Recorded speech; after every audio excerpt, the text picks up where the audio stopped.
Hello my dear friends. तो अभी हम लोग देखने वाले हैं रेडियोलॉजी के some very important and frequently asked MCQs. So let's start from here. So curie is a unit for, curie किस चीज़ की यूनिट होती है? एक्सपोजर की, एब्जॉर्ब डोज की, degree of potential danger to health, या फिर quantity of radio nuclide disintegration per second. तो हमें पता है क्यूरी एक रेडियो एक्टिविटी की यूनिट होती है। एंड यहाँ पे हमारा जो करेक्ट ऑप्शन है वो ऑप्शन है option number D, quantity of radio nuclide disintegration per second. And let's see next question. So subperiosteal erosion is seen in, जो सब पेरियोस्टियल एरोजन होता है वो किस कंडीशन में सीन होता है? स्कर्वी, हाइपर पैराथायरॉयडिज्म, हाइपोपैराथायरॉयडिज्म, या rickets में? सो सब पेरियोस्टियल एरोजन सीन होता है स्कर्वी में। Let's see next question. So onion peel appearance on radiograph is seen in, जो अनियन पील अपीयरेंस होती है वो किस में सीन होती है? एक मिनट, मैंने कुछ, हाँ ओके, फ्रेइंग, जो फ्रेइंग होती है फीमर में वो स्कर्वी में सीन होती है। इसमें इसका करेक्ट आंसर है हाइपर पैराथायरॉयडिज्म। हाइपर पैराथायरॉयडिज्म में सब पेरियोस्टियल एरोजन सीन होता है। एंड जो ऑनियन पील अपीयरेंस है वो किस में सीन होती है? वो जॉइंट सेल ट्यूमर में, इविंग सार्कोमा, ऑस्टियोजेनिक सार्कोमा, या मल्टीपल माइलोमा। सो जो ऑनियन पील अपीयरेंस है वो इविंग सार्कोमा में दिखता है। And fraying at the ends of long bones, तो जो फ्रेइंग होता है लॉन्ग बोन्स के इंड्स पे होता है तो वो किस में सीन होता है? रिकेट्स में, स्कर्वी में, ऑस्टियोजेनेसिस इम्परफेक्टा में, या फिर कंजेनाइटल सिफिलिस में? So fraying is seen in the rickets case. And flower vase appearance, जो फ्लावर के वेस का जैसा अपीयरेंस आता है आईवीपी में, तो ये किस कंडीशन में शो होता है? हॉर्सू किडनी, पॉलीसिस्टिक किडनी, हाइपोनेफ्रोसिस, या फिर कंजेनाइटल मेगा यूरेटर? सो ये जो शो होता है किस कंडीशन में शो होता है? ये हॉर्सू किडनी में शो होता है। हॉर्सू किडनी में फ्लावर वेस अपीयरेंस आता है। And which one of the following contrast medium is used for IVP? IVP के लिए कौन सा कंट्रास्ट मीडियम यूज होता है? लिपियोडॉल, डायनोसिल, या फिर डाइट्रोजोइड, सोडियम डाइट्रोजोइड, या Conray 420? So which contrast is used for this? So sodium diatrizoate is used, Hypaque, for the IVP. Let's see next question. So osseous metastasis is most common if tumor is in, जो osseous metastasis होती है वो किस condition में most common होता है? अगर tumour कहाँ पे हो? ब्रोंकस में, कोलन में, पैनक्रियाज में, या फिर एड्रिनल में? सो ये जो है osseous metastasis ये कब से होती है? Anyone can tell me? सो इसका करेक्ट आंसर है ब्रोंकस। जब ब्रोंकस में ट्यूमर होता है तो ऑसियस मेटास्टेसिस देखने को मिलती है। Let's see next question. First radiological sign of Crohn's disease, जो क्रॉन्स डिसीज़ में फर्स्ट रेडियोलॉजिकल साइन होता है इन टर्मिनल आइलियम में, तो क्या सो होता है? ये काफ़ी इंपॉर्टेंट क्वेश्चन है। एफ्टॉइड अल्सरेशन, स्यूडो सक्यूलेशन, कॉबलेटोन पैटर्न, या फिर थिकनिंग ऑफ बावल वॉल? क्या शो होता है? तो इसमें शो होता है एफ्टॉइड अल्सरेशन होता है first sign of the Crohn's disease in terminal ileum में।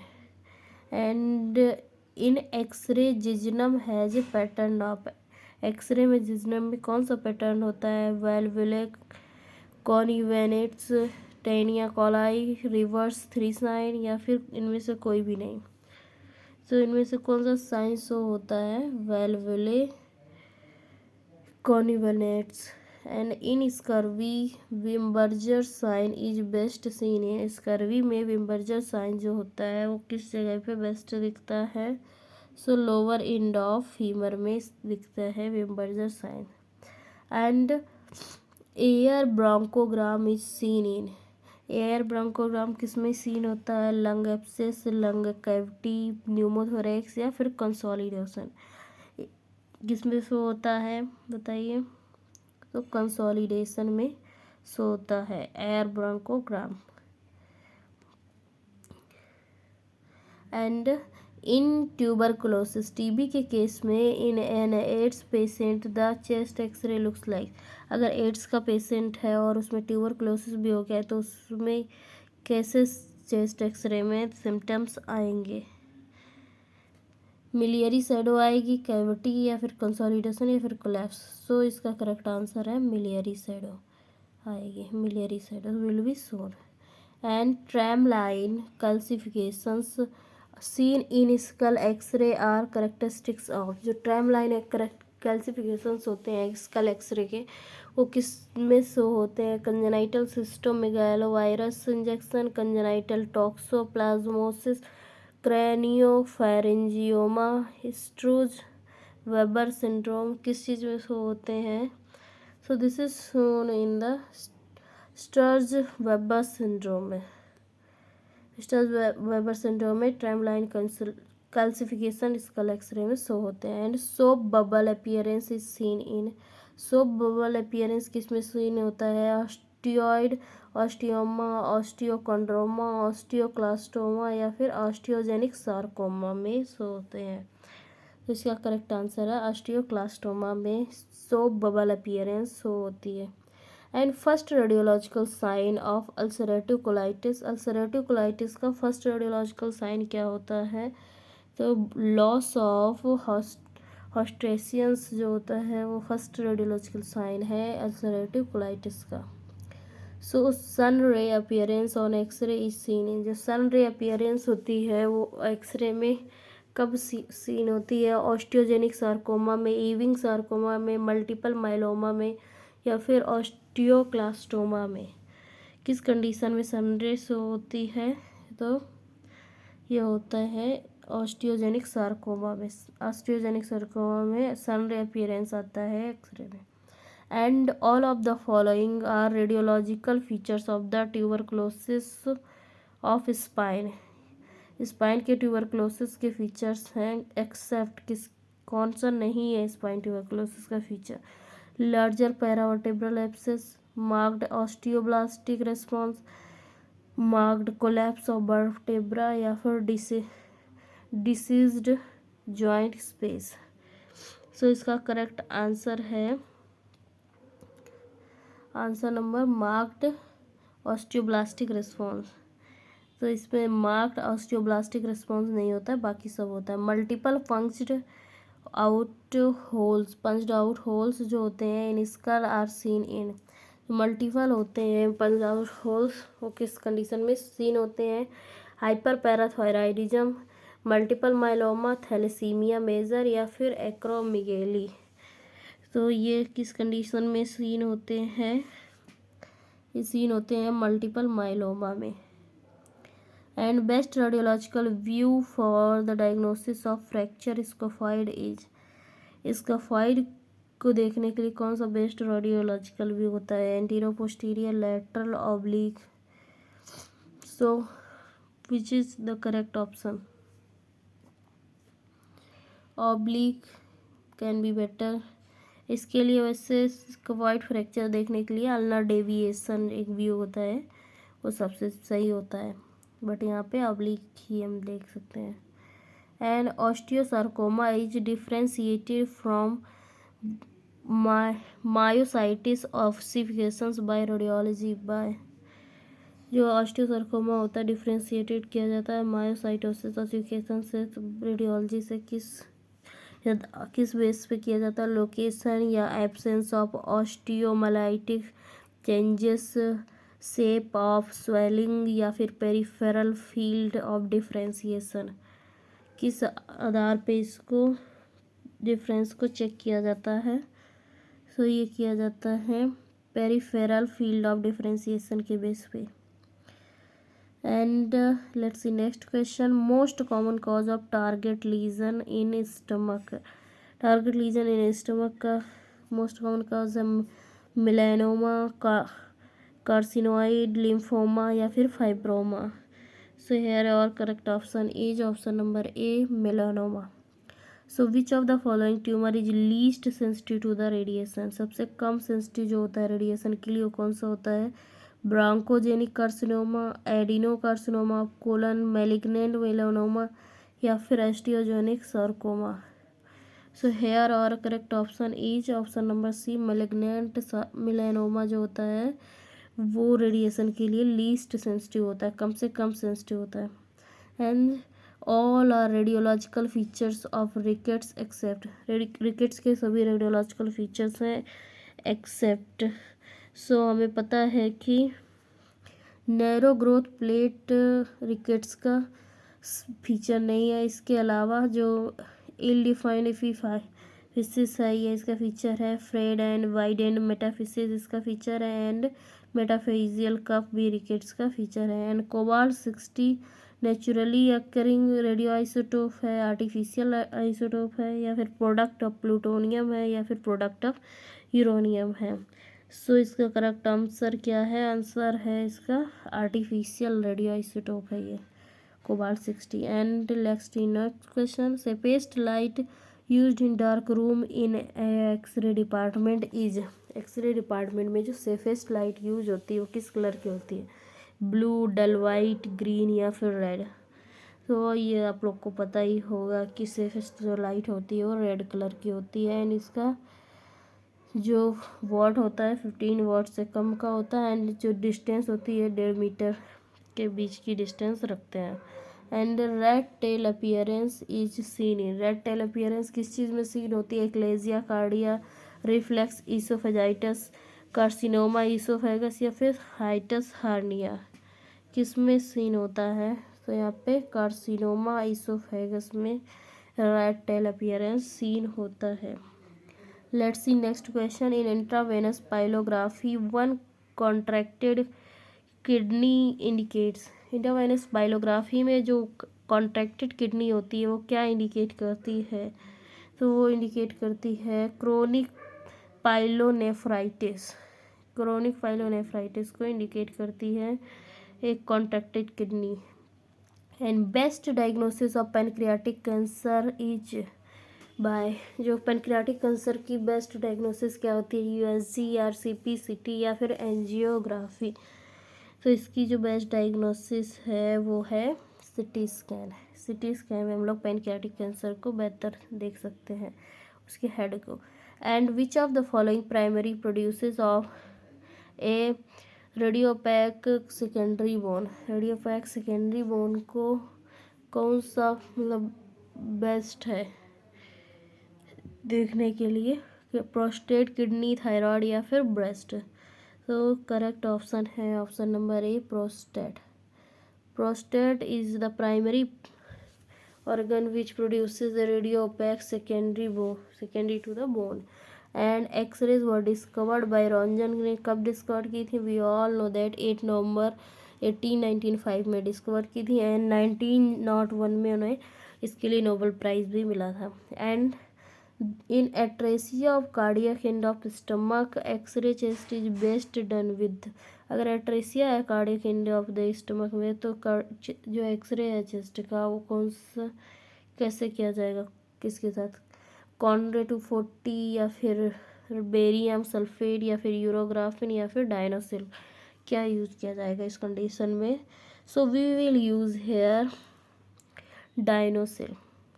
This is the correct option, अपन का ये करेक्ट ऑप्शन है। And let's see next question, in phlebography dye is injected into, phlebography में जो डाई है वो किस में इंजेक्ट की जाती है? एंटीरियल टिबियल वेन में, ग्रेट सेफनस वेन में, डॉर्सल मेटाटार्सल वेन में या फिर शॉर्ट सेफनस वेन में। तो जब इन फ्लेबोग्राफी में वी ऑल नो दैट की डाई कहाँ पे इंजेक्ट की जाती है?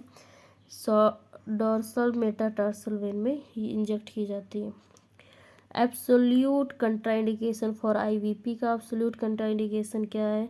Idiosyncrasy to iodine, multiple myeloma, raised blood urea, bilateral ureteric obstruction या फिर ये सभी हैं। सो जो एब्सोल्यूट ऑब्स्ट्रक्शन होता है इसका तो कौन सा ऑप्शन सही है?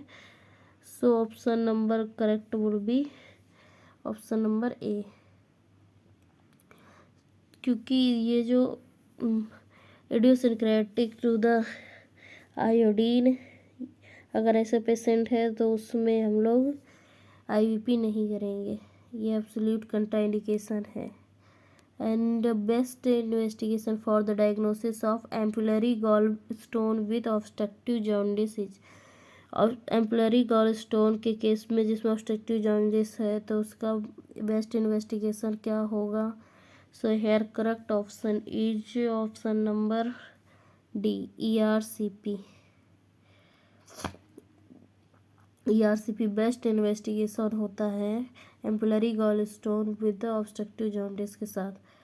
And let's see next question, investigation of choice for assessing a child with vesicoureteric reflux. अगर एक चाइल्ड को वेसिकोयूरेटिक रिफ्लक्स है तो उसमें कौन सा बेस्ट इन्वेस्टिगेशन ऑफ चॉइस होगा? So here our investigation of choice है क्या है?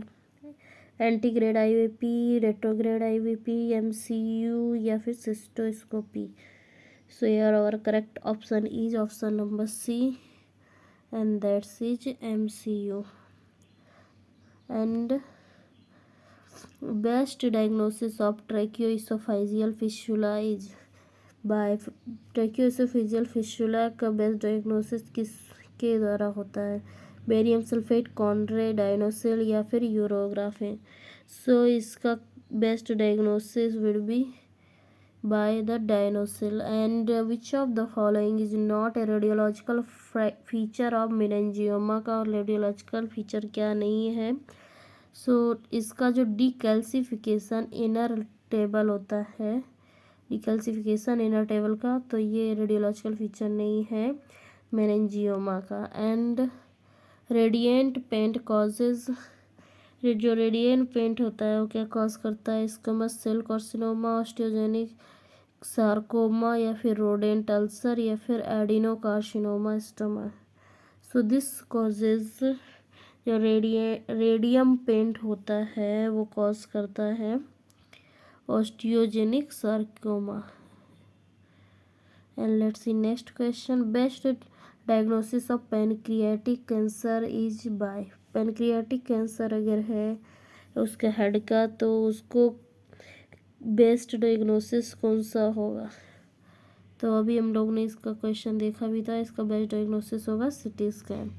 Honeycomb appearance of on X-ray is seen in all except, जो हनीकॉम्ब अपीयरेंस होती है एक्सरे में बाकी सब में आती है, किसमें नहीं शो होती है? तो ये देखना है। सो यार our correct option is option number D, Wegener's granulomatosis में हनीकॉम्ब अपीयरेंस नहीं शो होती है। एंड एक्सरेज आर, एक्सरेज क्या है? इलेक्ट्रॉन्स हैं, प्रोटॉन्स हैं, न्यूट्रॉन्स हैं या फिर इलेक्ट्रोमैग्नेटिक वेव्स हैं? तो हमें पता है X-rays are the electromagnetic waves. And vessels catheterised on carotid angiography are, जो एंजियोग्राफी में वेसल्स कैथेटराइज्ड की जाती हैं कैरोटिड एंजियोग्राफी में, सो कौन सी वेसल्स होती हैं? तो वो होती हैं 2 internal carotid and 1 vertebral vessel. And nucleus of an atom contains, एक न्यूक्लियस जो होता है एटम का उसमें क्या क्या पाया जाता है? तो प्रोटॉन एंड न्यूट्रॉन न्यूक्लियस से पाए जाते हैं एंड आउटर सेल्स में इलेक्ट्रॉन्स पाए जाते हैं। सो रेडियम गिव्स, रेडियम क्या देता है? Alpha rays, beta and gamma rays, X rays या फिर ऑल ऑफ द अबव्स। सो जो रेडियम है वो प्रोड्यूस करता है alpha rays. And isotopes have same atomic number, isotope में सेम एटॉमिक नंबर होते हैं एंड आइसो बार्स में सेम एटॉमिक मास होता है। And atomic weight is equal to total number of, जो एटॉमिक वेट होता है वो किसके टोटल नंबर के बराबर होता है? वो होता है प्रोटॉन्स एंड न्यूट्रॉन्स के equal. And egg shell calcification of hilar lymph nodes is most often due to, जो एग सेल कैल्सिफिकेशन होता है हाइलर लिम्फ नोड का, वो किसकी वजह से होता है? सार्कोइडोसिस, सिलिकोसिस, एबेस्टोसिस या फिर berylliosis. So this is due to the sarcoidosis and silicosis both, ये बोथ कंडीशन की वजह से जो egg shell calcification of hilar lymph node होता है ये सीन होता है। And in PA view of the X-ray chest, right border of the heart is formed by except, जो पीए व्यू होता है एक्सरे चेस्ट का, उसमें राइट बॉर्डर जो होती है हार्ट की, वो किसकी वजह से फॉर्म होती है? एक्सेप्ट मतलब बाकी दिन से फॉर्म होती है, एक्सेप्ट किससे नहीं फॉर्म होती है। सो हियर और correct option is option number D. Left atrial appendages जो होते हैं वो इसको नहीं फॉर्म करते हैं, बाकी right atrium, inferior vena cava and superior vena cava right border of the heart को फॉर्म करते हैं। And all of the following dyes are water soluble except, और सभी वाटर सोल्यूबल है, कौन सी नहीं है वाटर सोल्यूबल? कॉनरे, मायोडिल, आयोक्सल और metrizamide. So here our correct option is Myodil. Myodil is not water soluble and nephrogram phase of IVP is because of dye in, nephrogram जो होता है आईवीपी का वो किस वजह से होता है, मतलब डाई कहाँ तक पहुँच गया? कनेक्टिंग ट्यूब्यूल, नेफ्रॉन या फिर रीनल पेल्विस या फिर प्रॉक्सिमल कन्वोल्यूटिव ट्यूब्यूल्स तक पहुँच चुकी है। सो इसका करेक्ट आंसर क्या है? आंसर नंबर ए, पीसीटी तक जब पहुँच जाती है डाई तो उसको नेफ्रोग्राम लेते हैं। And pneumothorax is best demonstrated by taking a radiograph with patient in, जो न्यूमोथोरैक्स है वो किस कंडीशन में होता है पेशेंट में? तो उसको mid inspiration, end expiration, full inspiration या सुपाइन, किस पोजीशन करेंगे? सो यहाँ पे इसका करेक्ट आंसर है option number B. So pneumothorax will be in the end expiration position में। And we will continue this series in the next lecture for, क्योंकि अभी हम लोग ने 51 क्वेश्चन के लिए हैं। नेक्स्ट सीरीज में वी विल डू ऑलमोस्ट 100 या फिर 200 question. So till then revise these questions, like, share and subscribe.